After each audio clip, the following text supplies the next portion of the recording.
culto misionero. Quiero predicar bajo el título El sentir que hubo en Jesús. El sentir que hubo en Jesús. Y quisiera rápidamente recordar algo que pasa en la sociedad, y es que nosotros somos personas, el ser humano por naturaleza está lleno de vanidades y le encanta crear divisiones. Nos encanta crear rangos entre nosotros que nos separan, y nos encanta clasificarnos de manera que podamos sentirnos superiores a otros de acuerdo a las características de la vida que tengamos nosotros. Por ejemplo, cuando uno se monta un avión, uno puede encontrar que aunque hay un mismo avión para todos, no es lo mismo todos los puestos del avión.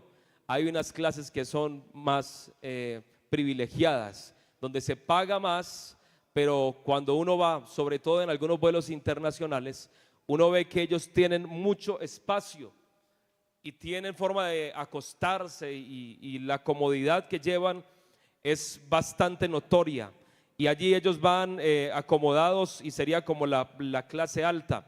Pero en el mismo avión, en la parte de atrás se encuentran otras sillas en las que uno también puede acceder, pero hay privilegios entre las sillas de atrás.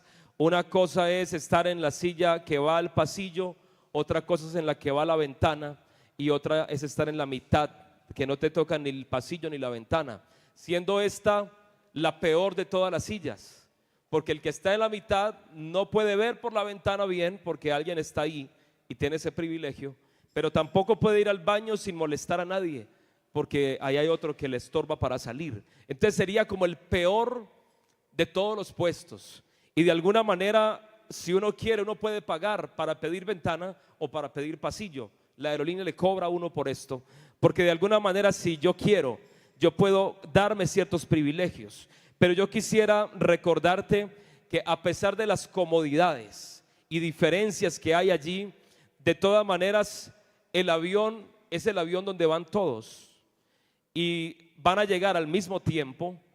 Y aparte de eso, si algo llegara a ocurrir, todos en el avión correrían con la misma suerte. Así que la vida es como ese avión. Hay gente que está mejor ubicada en algunos aspectos, pero eso no quiere decir que tú estés en una posición de creerte más que otro, pues al fin de cuentas todos, ricos, pobres, famosos, inteligentes o no, de todas maneras en algún momento todos nos enfrentamos a lo mismo. Está establecido para todo hombre que muera una sola vez, y después de esto el juicio, independientemente de todo lo demás. Así que aunque creamos esas clases sociales, alguien por allá contaba que Steve Jobs, al momento de morir, el fundador de Apple, aquel hombre no se lamentaba de no haber ganado más millones, no se lamentaba de no haber lanzado un nuevo producto, una iPad o algo nuevo, no se lamentaba de haber aprendido menos. Dijo, tal vez hubiera pensado, pude saber más. ¿Sabe qué se lamentaba? Y decía, hubiera querido compartir más tiempo con mi familia. A la larga todos queremos lo mismo. Cuando uno se va a morir no piensa tanto en el dinero, uno piensa en la familia, y los que somos sabios pensamos en la salvación también. Y yo quiero recordarte que de alguna manera, aunque nos separemos, todos los seres humanos llevamos la misma condición. Todos los seres humanos tenemos que rendirle cuentas a Dios. Todos los seres humanos tenemos el mismo valor delante de Dios. Para Dios mi conocimiento no me hace valer más. Para Dios mis talentos no me hacen valer más. Para Dios mi dinero no hace que yo valga más. Él dice, vayan por todo el mundo y prediquen el evangelio. ¿A quién? A toda criatura. El que creyere y fuere bautizado será salvo. Así que para Dios, cuando Él mira al ser humano, Él mira al hombre y lo mira en igualdad de condiciones. Somos nosotros los que nos clasificamos. Y por eso quiero recordarte algo, que estas situaciones a veces se meten a la iglesia, porque la sociedad permea nuestra mentalidad. Uno se deja influenciar por lo que se está viviendo. Hoy, así como la gente que no es de la iglesia no quiere tener hijos, la gente de la iglesia tampoco, los muchachos jóvenes tampoco. Pero hace años la gente que no era de la iglesia tenía 10 hijos y la gente de la iglesia tenía 10 hijos. ¿Por qué? Porque estamos en la sociedad, y de alguna manera lo que está pasando a nivel social también influencia nuestra manera de pensar. Pero yo quisiera que recordáramos algo, que nosotros fuimos rescatados de nuestra vana manera de vivir que recibimos de nuestros padres. Es decir, ¿de quién recibimos estos pensamientos que rigen nuestra vida? Hablemos de los padres como familia, pero también hablemos de la sociedad en la que nos movemos.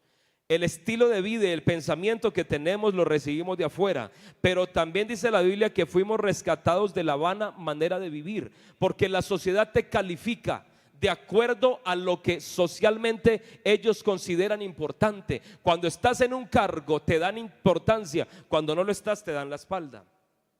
Cuando tienes dinero tienes mucha influencia y muchos amigos, pero cuando estás en bancarrota se desaparecen rápidamente. Pero en cambio la Biblia dice que nosotros hemos sido rescatados de esa vana manera de vivir, y por eso hoy yo quiero que nos alineemos con el sentir que hubo en Cristo Jesús. Y quiero recordarte en qué tiempo nació Jesús, porque si hoy existen clases sociales, en el tiempo que nació Jesús era peor. Jesús nació bajo el Imperio Romano. Es decir, eso no existe hoy así en esa misma manera. Es decir, Él nació cuando la nación de Israel no tenía autonomía, sino que estaban siendo dominados por un imperio que era el Imperio de Roma. ¿Quién estaba a la cabeza de Roma? El César, un hombre poderoso, de tal manera que él podía determinar en algún momento si quitarle la vida a alguien o perdonársela. Por allá a veces se muestran en las películas que con solo levantar el pulgar le perdonaban la vida a alguien, o si lo bajaba moría. Y parece ser que tenían un poder incalculable. Es un poder que ningún hombre debería ostentar en este mundo. Era una persona extremadamente poderosa. También habían allá clases sociales entre los romanos, porque no todo romano era lo mismo. Había romanos que eran originalmente romanos y había romanos que habían comprado la ciudadanía romana. El apóstol Pablo le tocó un episodio cuando una vez lo castigaron a él, le dieron latigazos y él recibe todos los latigazos con los hermanos que estaban con él, porque los habían capturado a todos. Y después de que los latigaron, él dijo: oiga, yo no sabía que aquí se le daba un castigo de latigazos a un ciudadano romano sin ni siquiera haberlo juzgado todavía. Cuando vieron que era ciudadano romano, se asustaron y llamaron al jefe, y el jefe le dijo: ¿cómo así que tú eras romano y no nos dijiste? Y él dijo: es que no me preguntaron. Pero yo le digo, ¿por qué no dijo? Yo llego a mi conclusión. ¿Sabe por qué Pablo no dijo que era romano? Porque Pablo había salido a evangelizar con los hermanos judíos. Imagínese usted que el pastor lo invite, que vamos a evangelizar, y cuando los toman los romanos o la gente, la ley, para castigarlos, él saque la credencial: yo soy romano, y se vaya. ¿Quién lo acompaña al siguiente evangelismo? Nadie. Así que Pablo tenía que aguantar el sufrimiento con todos. Él tenía que, bueno, yo vine con ellos, mejor me quedo callado. Pero cuando ya los castigaron, dijo: oiga, yo soy romano.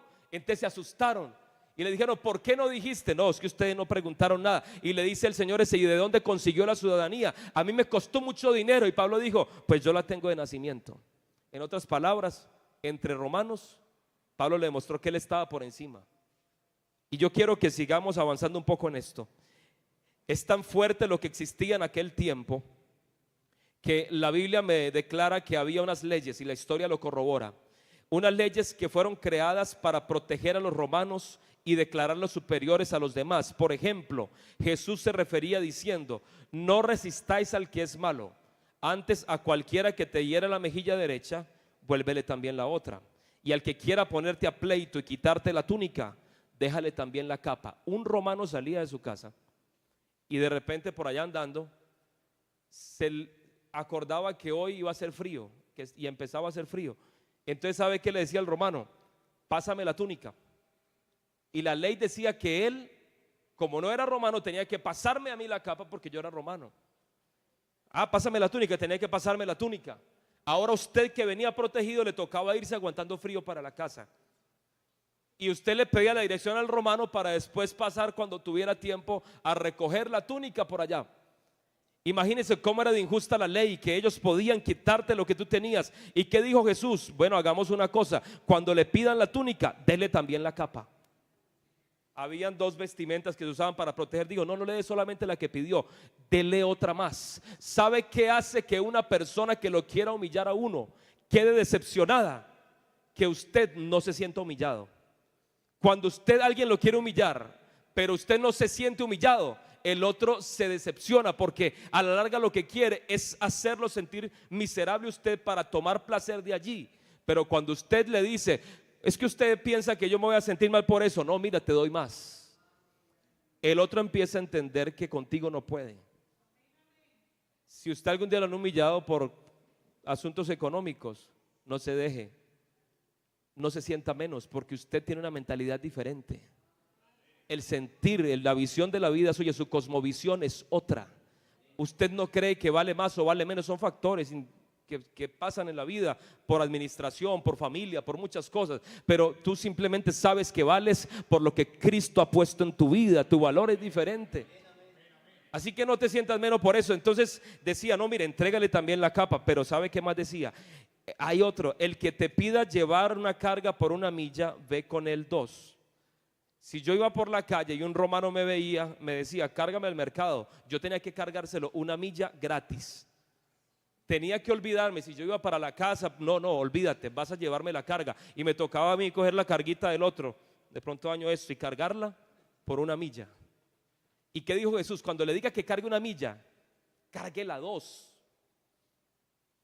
Cuando alguien le diga a usted algo, hermano, usted no se sienta mal, hágale, antes esfuércese más. Cuando le quieran, es que me la tiene montada, no, voy a esforzarme más. Y verá que los demás van a empezar a ver que contigo es imposible, que tú eres una persona que está blindada contra todo. Sigamos aquí. ¿Sabe qué pasaba con los romanos también? Los romanos entonces tenían esta costumbre, pero además en el pueblo de Israel, para no demorarme tanto en cada uno, en el pueblo de Israel también había unas clases sociales.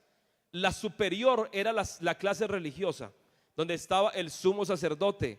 De esa clase eran los fariseos, eran los saduceos. Es decir, aunque ya no eran romanos, pero entre judíos ellos eran la clase alta.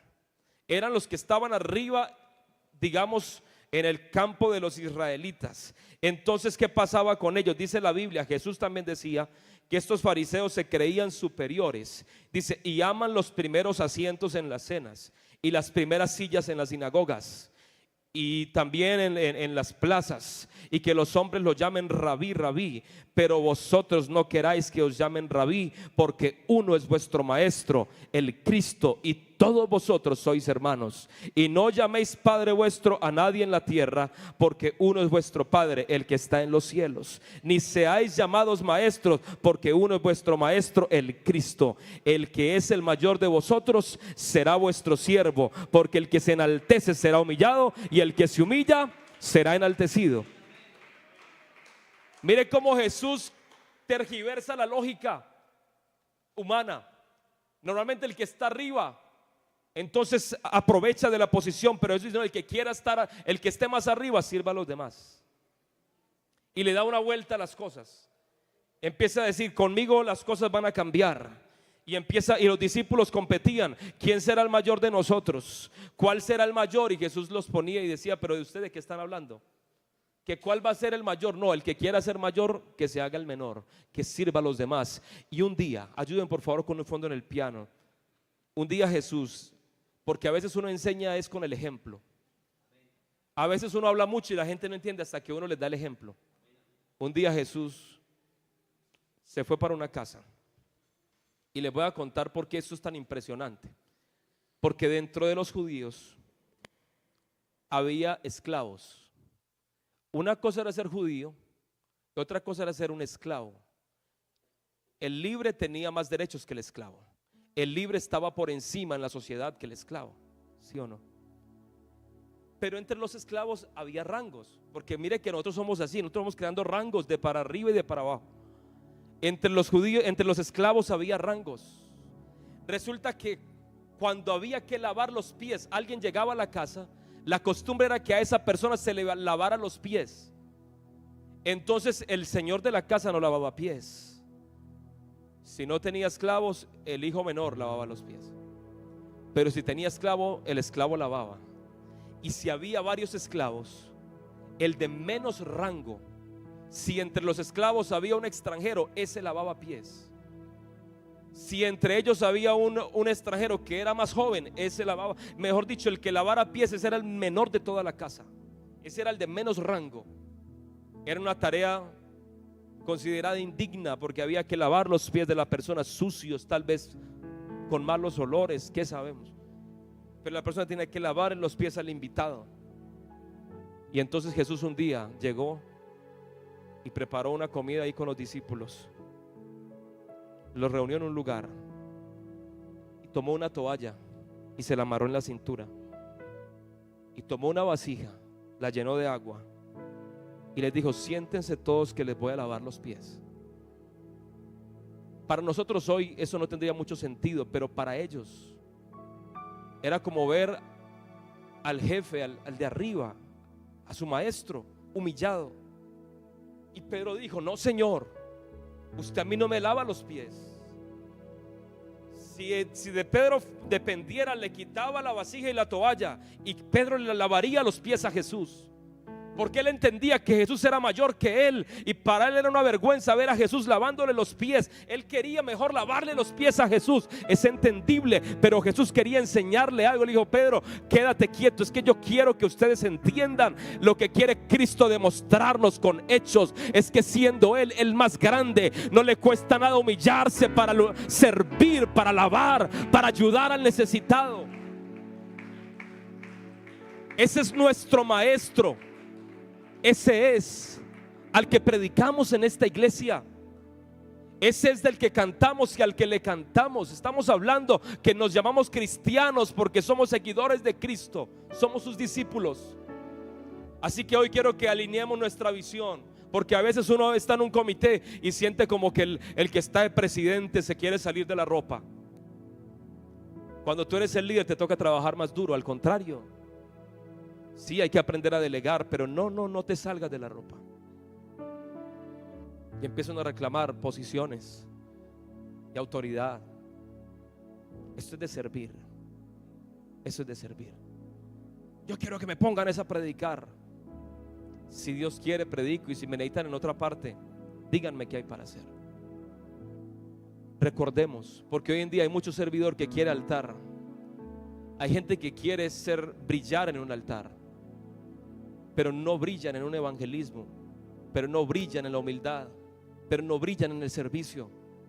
Hay personas que son arrogantes, pero son muy talentosos para servir en los cargos del altar. Les encanta liderar, pero porque les gusta mandar, no porque les guste servir. Y nosotros hoy, recordemos, hermano, hay gente que necesita que le hablemos de Cristo allá afuera, pero a veces como que los cristianos nos creemos de mejor clase. Claro, somos hijos de Dios, es verdad, pero hay que mostrar la humildad de Jesús. Entonces uno viene, no ni siquiera saluda, ni siquiera invita a nadie al culto. Parece que lo miramos como los perdidos. Qué pesar, este pobre borracho, quítese de mi camino. A Jesús le veían comiendo con rameras, con publicanos, y la gente se escandalizaba. ¿Qué hace un maestro comiendo con pecadores? Y él decía: es que los enfermos necesitan médico. Yo no vine aquí para buscar los sanos, yo vine a buscar y a salvar lo que se había perdido. Tenemos que recuperar la visión del evangelio. Hay que ir otra vez a hablarle a la persona que está perdida. Yo le hablo ahí en la iglesia que estoy al lado, se hacen los muchachos del barrio, y cada que los veo les digo: Dios les bendiga, y los saludo y los invito. ¿Cuándo vas a ir a la iglesia? Estoy orando por ti, pero no lo digo de mentira, estoy orando por ellos. Porque a veces uno dice que estoy orando y mentira. Cuidado con eso. Si dices que estás orando, ora. Pero hay gente que ve al apartado y no lo quiere ni saludar, se le pasa al otro lado de la calle. Pero yo veo un pastor buscando una oveja perdida. Yo veo uno que va, que tiene compasión. Y yo quiero ir avanzando aquí. Ese día Jesús dio un ejemplo, pero no he terminado. Hay todavía peor que los esclavos en el tiempo de Jesús. ¿Sabe quiénes estaban por debajo de los esclavos? Los criminales. Los criminales perdían su libertad por el daño que habían hecho socialmente y les privaban de la libertad. Pero entre los criminales hay peores criminales. Hoy en día en Estados Unidos el que tiene la bata naranja es porque tiene pena de muerte. ¿Sí o no? Entonces ese está peor. Otro lo mira y dice, no, yo en un año me voy, pero tú de aquí no te vas, tú de aquí sales muerto. Entre los criminales había unos peores que otros, y Jesús fue tratado como criminal. Quiero recordarte una cosa: la muerte de cruz era solo para los peores criminales, porque era una forma de tortura muy inhumana, donde la persona era clavada de sus manos y sus pies, y para poder respirar tenía que jalarse un rato de los clavos de las manos, y cuando no soportaba el dolor alternaba con los clavos de los pies, y así se quedaba la persona muchas veces por días sin tomar nada, sin comer nada, pero sin poderse morir. Así que era una forma de torturarlo hasta que ya el cuerpo colapsara, pero no sin haber sufrido mucho antes. Y a la persona le hacían cargar su propia cruz la mayoría de las veces, siendo peor psicológicamente, porque tú ya sabes lo que te espera y te ponen a cargarla. Jesús tuvo que cargar su cruz. Y te digo que la ley romana no permitía que los romanos fueran crucificados, pero como Jesús era de nacimiento judío, él sí podía ser crucificado.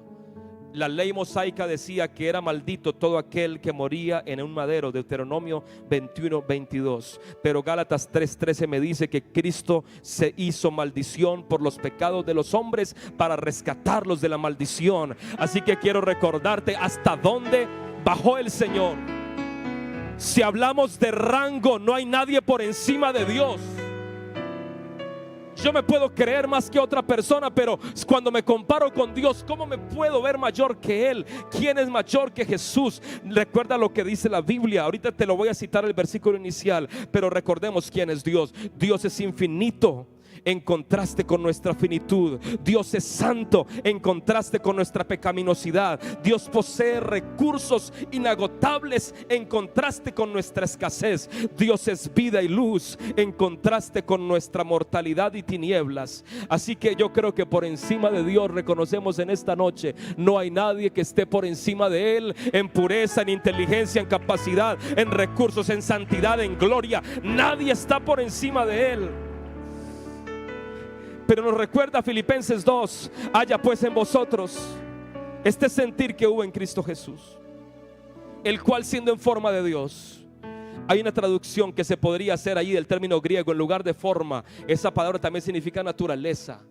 Haya pues en vosotros el sentir que hubo en Cristo Jesús. Una traducción alternativa sería el cual siendo por naturaleza Dios, no estimó el ser igual a Dios como cosa que aferrarse, sino que se despojó a sí mismo, tomando forma de siervo, hecho semejante a los hombres. Ya era suficiente con que Dios se hiciera hombre y se metiera en un cuerpo de estos lleno de limitaciones, de sufrimiento, de necesidades. Pero no le bastó con eso. Se humilló a sí mismo y se hizo obediente hasta la muerte, pero no una muerte natural ni una muerte sencilla, sino muerte de cruz. Siendo hombre, se hizo menos que un romano, menos que un fariseo. Se humilló haciéndose menor que un esclavo, menor que el menor de los esclavos. Se rebajó más abajo que un criminal, sufriendo el peor de los castigos sin merecerlo. Pero todo esto lo hizo por amor, por el sentir que estaba en su corazón, porque Él ama su obra, porque Él ama la iglesia, porque Él te ama a ti, porque Él te quería salvar, y por eso Él hizo todo lo que hizo. Y te invito en esta noche a que recuerdes que haya en ti, que haya en mí, que haya en nosotros el sentir que hubo en Cristo. Cuando hagamos algo, no lo hagamos por vanagloria. No prediques para que digan como predica de bien. Predica por amor a la obra de Cristo. Predica para que Cristo sea formado en los corazones de los oyentes. Cuando des una ayuda a alguien, no la des para que la gente diga, véalo como es de generoso. Cuando des una ayuda, tú la das porque sabes que es lo que tienes que hacer. Cuando hagas algo, recuerda hacerlo con un sentir genuino, porque a veces hacemos lo bueno, pero no lo hacemos de recto corazón. Y qué triste será, porque dice 1 Corintios 13 que si yo doy mi cuerpo para ser quemado y mis bienes los reparto, pero no tengo amor, de nada me sirve. Haya en nosotros el sentir de Cristo, Iglesia de Envigado Central y todos los que nos alcanzan a ver, los que nos acompañan en esta noche, el evangelio no es otra cosa que comunicar el amor de Dios a esta generación. El mayor mandamiento que tenemos es amar a Dios sobre todas las cosas y amarnos los unos a los otros. ¿Qué es el evangelio sin amor? ¿Qué es la iglesia donde volvamos a crear solo jerarquías y parece que los cargos se nos van a volver una división? Y no, yo soy líder, yo no tengo por qué pasar nunca un altar. Es que yo soy un evangelista, yo llevo mucho tiempo en esta iglesia, yo ya no digo amén porque ya yo no sé decir amén. Hermano, no, volvamos a la sencillez de Jesucristo. Que hoy otra vez tú digas: yo soy un hijo de Dios, yo me debo a Él. Si Él hizo tanto por mí, ¿qué no podría hacer yo por Él? Si Él estando arriba se hizo tan abajo, ¿será que nosotros tenemos algo que negarle a Dios? Haya en nosotros el sentir en esta noche. Este es un culto misionero y yo solamente quería recordarte eso, que a partir de hoy cuando cantes con el sentir de Cristo. Que cuando hagas algo, el que está ya en recepción recibe, que la gente reciba ya. Cuando alguien entre por esas puertas, sienta que Jesús mismo lo recibió allá en esa puerta. Que cuando usted esté evangelizando, la gente vea a uno usted en actitud amable, afable, no sea arrogante, no sea una persona indiferente con la necesidad. Haya en nosotros el sentir que hubo en Cristo. Si la iglesia vuelve a crecer en amor, si la iglesia vuelve a crecer de esta manera, hermano, será indudable que habrá crecimiento. La Biblia me dice: en esto os conocerán y sabrán que sois mis discípulos, en que os améis unos a otros. No nos van a conocer tanto por nuestra forma de vernos, no nos conocerán tanto, dijo Jesús, no nos conocerán porque tengamos mucha gente, no nos van a conocer por una cantidad de cosas que pensamos, no, nos van a conocer porque nos amemos unos a otros. ¿Qué tal si en esta mañana perdonas a alguien? ¿Qué tal si en esta mañana te humillas delante del Señor y dices: yo quiero tener el sentir que hubo en Cristo Jesús y quiero hacerme partícipe de ese amor? Alguien que quiera eso, por favor, cierre sus ojos. Dile: Señor Jesucristo, hoy quiero